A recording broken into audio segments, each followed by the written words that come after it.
দাঁড়িপাল্লা প্রতীকের আগুন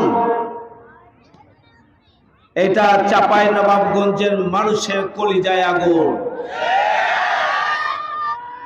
দাঁড়িপাল্লার প্রতীকে আগুন দেওয়া মানে চাঁপাইনবাবগঞ্জের মানুষের কলিজায় আগুন দেওয়া। এই প্রতীক খুলে ফেলা মানেই জনসাধারণের অনুভূতিতে সরাসরি আঘাত। দাঁড়িপাল্লা প্রতীকের পোস্টারে আগুন ও খুলে ফেলার ঘটনা উল্লেখ করে এমন মন্তব্য করেছেন বাংলাদেশ জামায়াতে ইসলামীর কেন্দ্রীয় কমিটির সদস্য ও চাঁপাইনবাবগঞ্জ ৩ আসনের প্রার্থী নুরুল ইসলাম বুলবুল। বৃহস্পতিবার বিকেলে চাঁপাইনবাবগঞ্জ সদর উপজেলার ফিল্টারহাট কারবালা উচ্চ বিদ্যালয় ও কলেজ মাঠে আয়োজিত জামায়াতে ইসলামীর নির্বাচনী জনসভায় প্রধান অতিথির বক্তব্যে তিনি এসব কথা বলেন। দাঁড়িপাল্লা প্রতীকের আগুন এটা চাঁপাইনবাবগঞ্জের মানুষের কলিজায় আগুন। দাঁড়িপাল্লার ফেস্টুন এবং ব্যানার খুলে ফেলা অর্থ হলো চাঁপাইনবাবগঞ্জের মানুষের কলিজাকে খুলে ফেলা।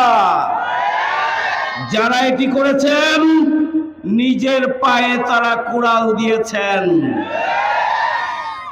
তিনি অভিযোগ করে আরও বলেন, যারা অবৈধভাবে বালুমহল দখল করেছে তারাই এসব কর্মকাণ্ডের সঙ্গে জড়িত। এই ঘটনায় জড়িতদের বিরুদ্ধে সুষ্ঠু তদন্তের মাধ্যমে দোষীদের বিচার দাবি করেন। চাঁপাইনবাবগঞ্জের জনগণ ব্যালটের মাধ্যমেই এর জবাব দেবে। কোনো ষড়যন্ত্রই এ জেলার মানুষ মেনে নেবে না। সারা দেশের মানুষ এসব ষড়যন্ত্র রুখে দেবে। যারা বালুমহল দখল ভালো পারেন তারাই আমাদের দাঁড়িপাল্লার ব্যানার এবং ফেস্টুনে আগুন লাগানো এবং ছিঁড়ে ফেলার কাজ করছেন। চাঁপাইনবাবগঞ্জের মানুষ এই ধরনের কোন দুষ্কৃতকারীদের হাতে আগামী দিনে তাদের আমানত ভোট এবং সমর্থন দিয়ে এই ধরনের ব্যক্তিদেরকে বিজয়ী করতে চায় না। তিনি আরও বলেন, জামায়াতে ইসলামী একটি নিরপেক্ষ ও সুষ্ঠু নির্বাচন চায়। এজন্য প্রশাসনের প্রতি নিরপেক্ষ ভূমিকা পালনের আহ্বান জানান তিনি।